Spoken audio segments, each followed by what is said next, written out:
Good morning, friends. Welcome to OBEJournal 2023, number 11, I believe. And that's probably not bright enough. Well, I'd like to start with some excursions into the spirit world with our friend Frederick Sculthorpe. He's got a whole section called the Earth-like Spheres. Apart from the lower dull states, there are a number of spheres of normal brightness, Earth-like in a better way, where the spirits enjoy themselves, getting accustomed to the many possibilities of the spirit world. It is difficult to describe these easygoing states as they are neither backward nor advanced. Generally speaking, all spirits keep to a habit of thought or a way of living for a time, as during earth life. The countryman prefers the open spaces and the townsman the built-up areas. Some towns I saw were crowded, especially where there is a shopping centre, as on earth. There is also traffic on the roads, but in this particular state it consisted mainly of those who were road-minded on earth. Once I found it interesting and rather funny, like other onlookers, to watch this passing show of traffic. Among the usual cars there were quite a number that were evidently the result of enthusiastic do-it-yourself builders. As any whim can be exploited to the full without the earthly expense and trouble, there were some strange-looking 3- and 4-wheelers on the road, and all of them went as they were expected to do in spirit. I saw one man riding a bicycle who was dressed in a Norfolk jacket and knickerbockers of about the 1906 period.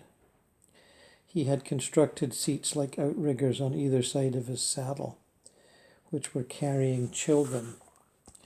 I could imagine that perpetual motion inventors had a wonderful time here, as all their ideas probably would be very successful. I have never noticed any bodily tiredness when in spirit, but certain things cause a mental weariness so that no one needs a change of thought, or that often one does need a change of thought. I once went on a long motor coach ride on a great wide motorway. We went a great distance, and when we were coming back I began to get mentally tired through watching the changing scenery. I remembered some of the places we had passed on the outward journey, and when coming back I knew how far we had to go, and it seemed interminable. I believe I was taken on this trip to experience this effect on the mentality. There are many different varieties of houses in this state. Some people like to keep to the style that they had on earth, and even have unnecessary things as it is their idea of home, while others, knowing the possibilities, would have something entirely new. Relatives and friends who have reached this state begin to contact each other, and as can be imagined, there can be quite a wide circle of acquaintances. Parties are formed which make a round of visits to the home of others. And recently I was with such a party. There were about 12 of us, and it was conducted by a lady who years ago was a friend of my family, a motherly soul who was fond of visiting during her earth life. Walking on either side of me were my brother and brother-in-law, who had passed over, and when we reached the first house I saw it was the ultra-modern style, with long, wide windows, and the upper and outer wards boarded like a barn, as some district councillors have said. When we were inside I decided to stay and look over the place, and the rest of the party went on. After a while I noticed another party approaching who looked curious as they had seen me through the wide windows. When they entered, one of them said, "Hello, what are you doing here?" And I replied, "I came with Ada May's party, but they have gone on and I'm looking around. But what are you doing here?" There was a general laugh over this and some whispering among the ladies, and I heard one say, "Yes, I can see the likeness." I then sensed that they had placed me through their contact with my relatives, and they smiled and left the place. It is interesting to note that in given the name of this old friend, Ada May, I easily remembered the name Ada, but there was a slight pause before I could draw the memory of the surname to my mentality. Spirits returning to Earth and communicating through a medium also have this strange loss of memory and sometimes cannot recall their own surnames, as they are also out of their natural sphere. Perhaps as part of the life force remains with the physical body during projection, so might part of the memory. Interesting. I was once taken to a place that seemed to be a combined exhibition and surplus goods store. It was housed in several large halls and had a strange assortment of gadgets and things, from ship's lamps and locomotive funnels to kitchen stuff like food mixers. Many of the things were on counters which people were examining, and stacked against walls were tall things like lampposts and ladders. The end hall contained a boat show and had an assortment of small sailing boats, canoes and launches. In the middle of the hall there was a showpiece, a sailing boat as big as a Thames barge, with the sails set. It had graceful lines and was without decks, and I had the impression of lightness and speed. There was a notice board in front of it describing it as a one-time smuggler's boat and giving the sail plan, which was ingenious. It was cutter-rigged, and although the large mainsail looked conventional, it was in fact of double canvas and in the event of pursuit could be opened like a book and boomed out with great advantage if running before the wind. Looking up at the sails, I noticed some humorist had painted the name the Jolly Roger on it. I have since tried to find some record of this particular ruse, but have been unsuccessful so far. The end of the hall was open and there was a slope going back down to a river, and I saw several boats being tried out. Back in the hall, I was in a corner looking at some small boat fittings when the light suddenly went dim. I was particularly interested in something, and forgetting where I was, I put my hand in my pocket for a box of matches when everything became light again. The dimness was the waning of spirit power, as seconds later I was drawn back to the physical body. Well, in one of my early projections, I went for a long country walk with my wife. It was a happy occasion for both of us, and quite earth-like, for we went a considerable distance. Then later the earthly thought came to me that it would be nice to have a cup of tea, but I did not mention that to my wife. Soon I saw that she was directing our steps to a tea garden, a large arbour covered in with roses. As we entered it, I noticed that the roses were also blooming under the arbour, and remembered that they did not bloom like this under the rose arch in my garden on earth. Sitting down at a table, I noticed there was another couple nearby. We waited a bit, and then suddenly, as if clairvoyantly, I saw a cup of tea before my eyes. This quickly went, and at once I felt refreshed. The illusion was perfect. My taste and feeling were exactly as if I had drained a cup. At this time I thought I had found the way that nourishment was taken in spirit, but I was wrong. It was simply my spirit helper's way of satisfying my desire of tea, and so completing my day out with my wife. Although my spirit body is sensitive to the thoughts and vibrations of a plane, there are some things that do not register. I once tasted some mayonnaise, but to me it had no more flavour than chalk and water. And when walking with my daughter, we passed a drinking fountain, and I went over to have a look at it. Beside it there was a glass containing cubes of ice, and when I touched these, there was no coolness whatsoever. Probably one has to belong to a sphere to experience all the sensations of it. I have not seen ordinary food eaten in this particular state, but the earthly habit of a chat over a cup of tea is still popular. It is a mental relaxation, and I had one with my wife. Once I suddenly became conscious out of the body and found I was walking again with my wife. We had 2 children with us, both about 3 years of age and being cared for by my wife. We were just leaving an exhibition which appeared to be something like the Ideal Home exhibition that we have in London, and looking regretfully back, I saw that it looked bright and interesting and felt sorry I had missed it. I have mentioned earlier that my spirit helpers do not always know what experiences are retained in my earthly consciousness, and it appears that this subtle wavelength may or may not be in action at the time.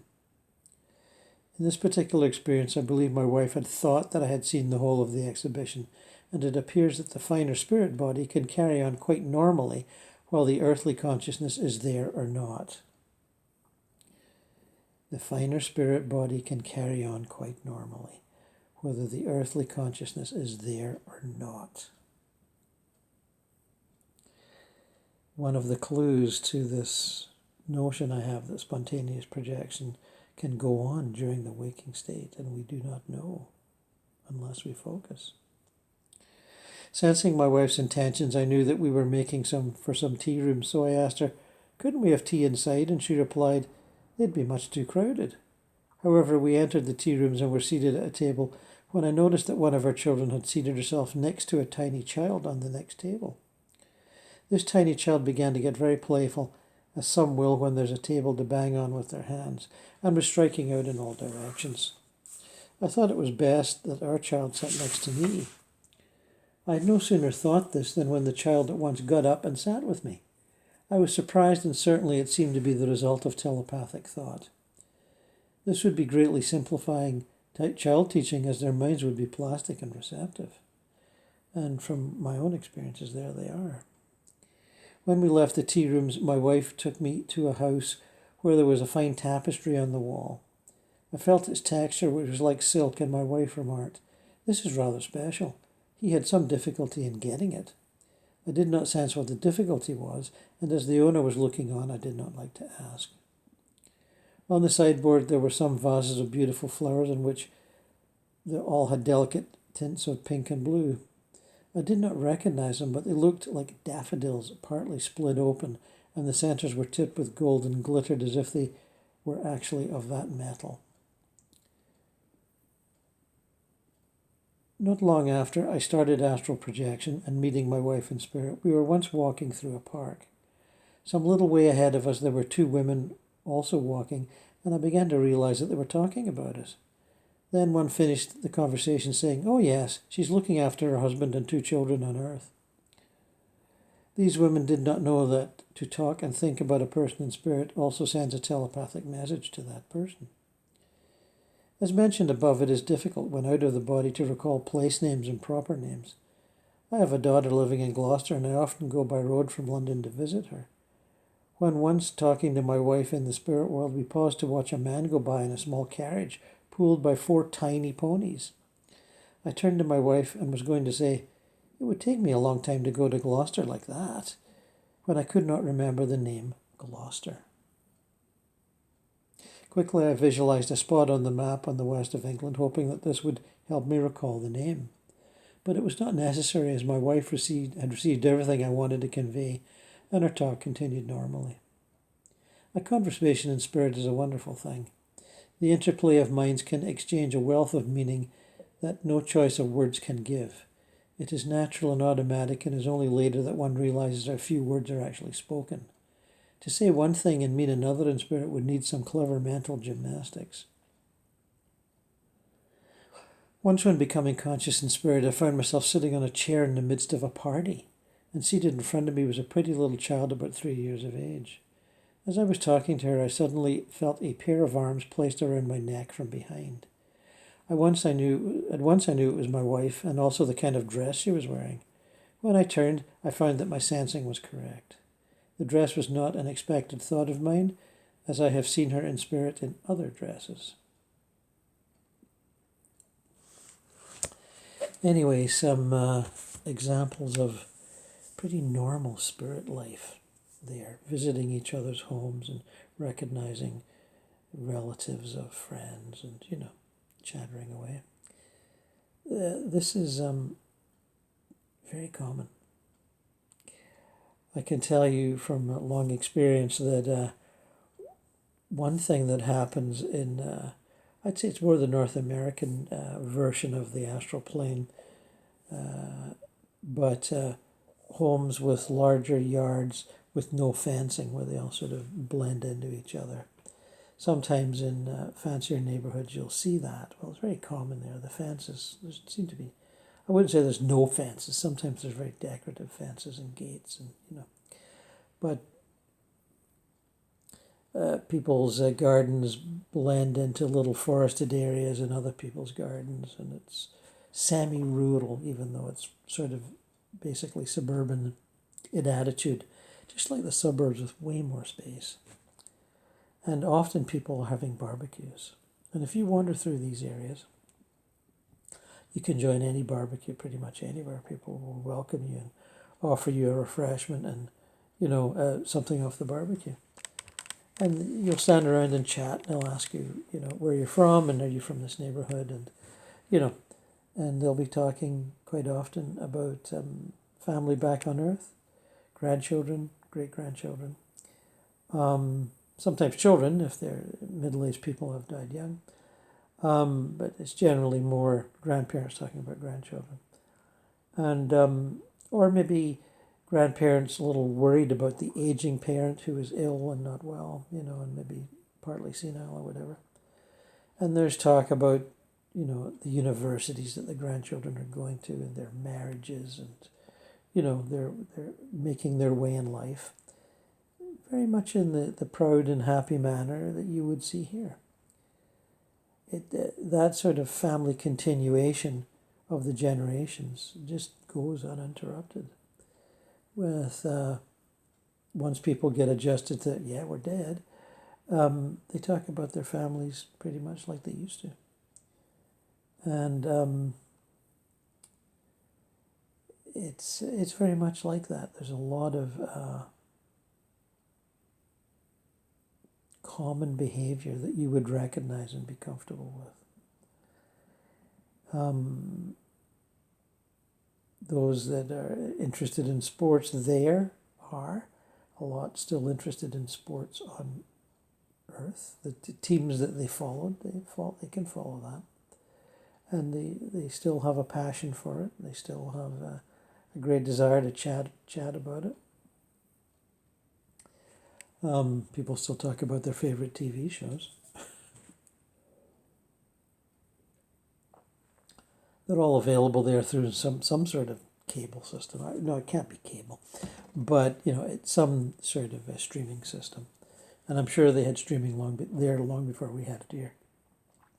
They had everything there before we had it here. Things get invented there and then dribble down to here through inventors' minds. As I've mentioned in a few books, artists and scientists and inventors, they go to the astral plane and sleep, pick up ideas and bring them back.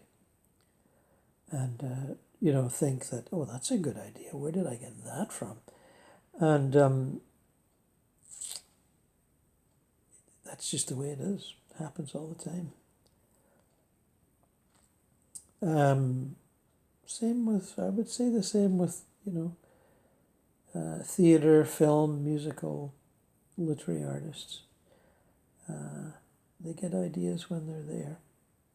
They're observing something and they think, oh, that is neat. And then they wake up in the morning and they've got this vague remembrance of this really nifty idea. And they try to incorporate it in their art form, whatever it is.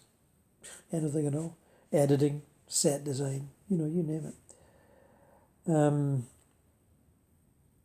There's a great interaction between the planes. A lot of it's unconscious, of course. And part of what we're doing here is trying to make it more conscious. I encourage you to obviously follow along with that.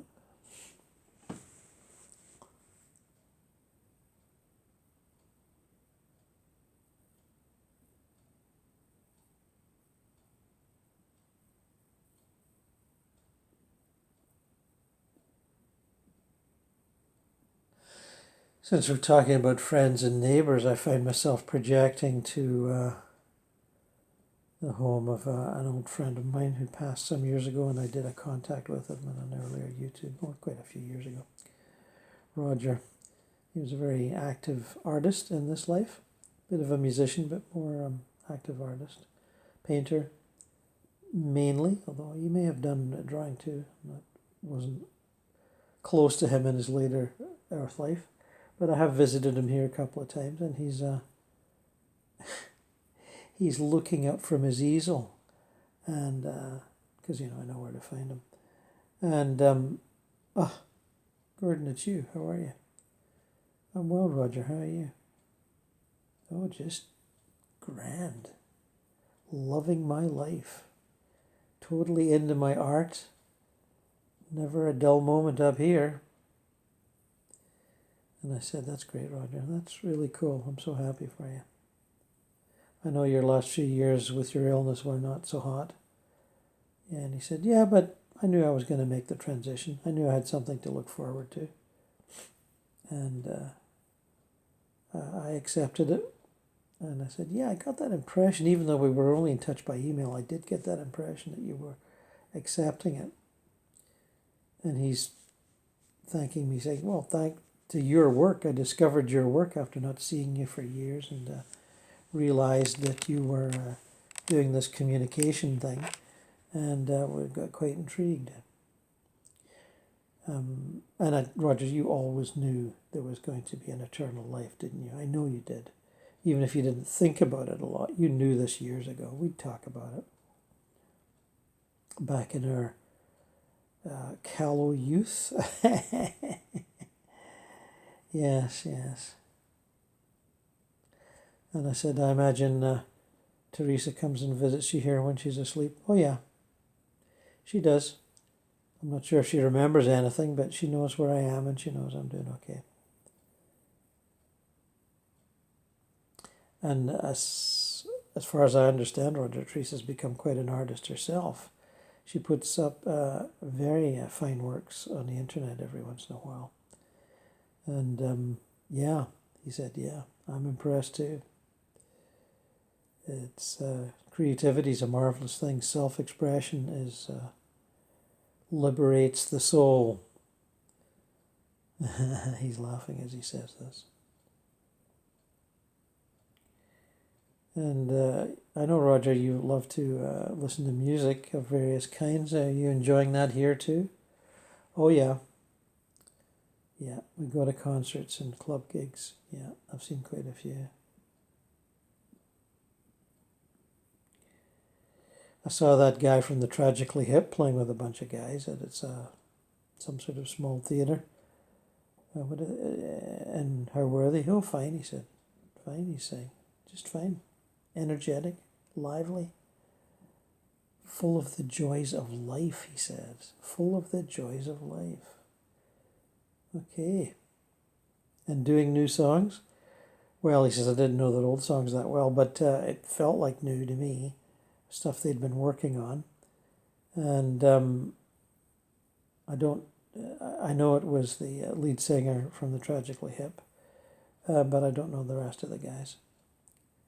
And, the word had gotten around. People knew he was here.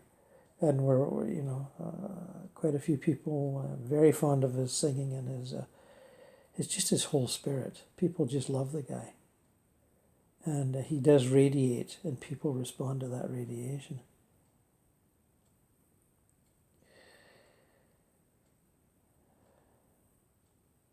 So Roger's asking if I'm still putting stuff on the internet, and I'm saying, yes, I do, Roger. This will go up on the internet. And many other conversations I've had recently. And he says, who have you been talking to? And I said, well, I shouldn't have slipped into celebrities in the last little while.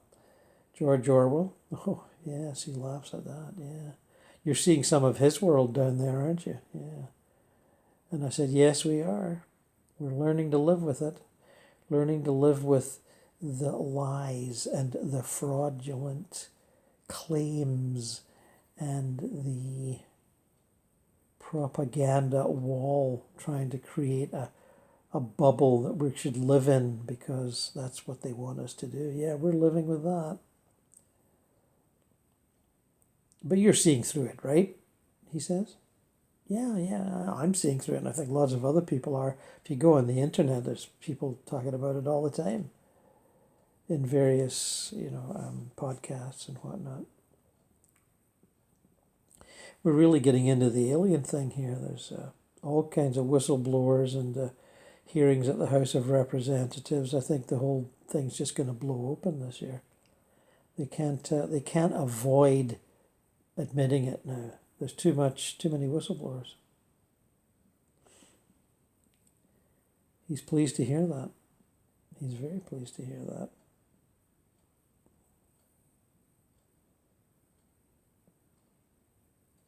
I asked him if he remembers that.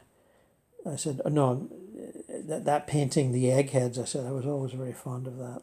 Looked like people with sitting cross-legged, sort of meditating or communicating telepathically, and they sort of get eggheads. And he said, yeah, there's areas here that are like that, where people sit and debate things telepathically, talk, debate, discuss. Very, very sort of mental, philosophical, intellectual.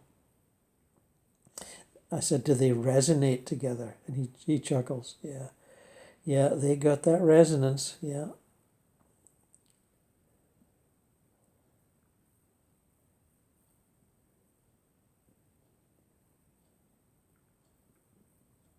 How do you find relationships here, Roger? Oh, I find them. Let me tell you, I find them.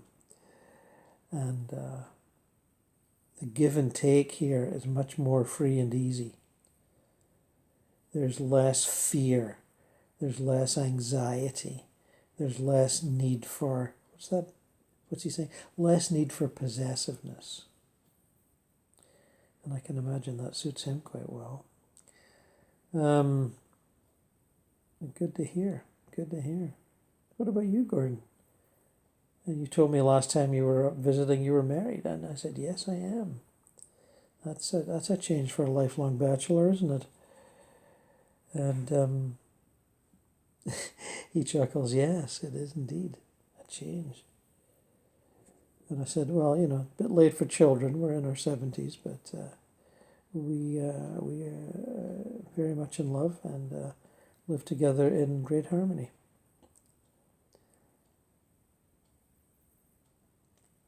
So I should be moving on, but great to see you. And I'm sure the people following along on this video will be interested to hear of your life and activities. So blessings until next time. Bye, Gord.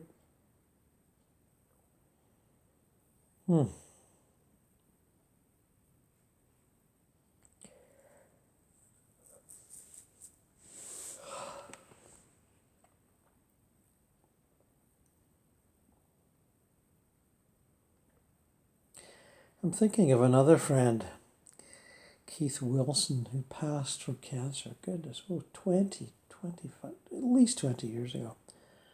And sadly left quite a large family behind.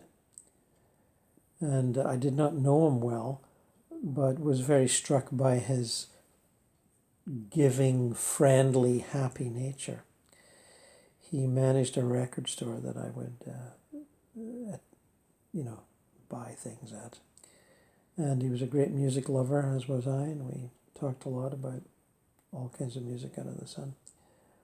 And like music lovers do, record collectors, he would lend me his obscure Dylan bootlegs. And as I say, the word was out that he had got cancer, and I didn't know him that well, and he passed eventually. And I did miss him, but one accepts these things, that people have a need to move on for one reason or another. And he's standing listening to me say this, and I got the same grin on his face that he always had. Yeah, great to see you, Keith, after all this time. Nice to see you, Gord. What brings you here? And I said, I travel the afterlife a lot. Visit with people, see how they're doing. And how are you doing? Well, I'm adjusted now. A lot of my children are grown up, and some of them are married now. And I visit a lot. They sometimes see me, they sometimes don't. Sometimes they debate about whether I'm there or not, and I actually am there, and I watch them argue. But you're having a life here? Oh, he says, yes, I definitely am. More into music, playing music rather than just listening to it. Yeah, definitely playing more. And reading a lot. Reading greatly. Going to author readings and talking to writers. And the literary life here is great. So much more open and easy to access. I see. In music, of course, you'll be doing all kinds of music stuff. Oh, yeah. And great artists up here that you never heard of before. Really some interesting people. Folk singers, rockers, soloists, solo guitarists. Great stuff. You'll really enjoy it when you get here. I said, yeah, well, I already do a little bit. I do all these trips around the astral plane and talk about them on YouTube so that people can get acquainted. Nice to talk to you, Keith. We'll see you again sometime. Bye-bye.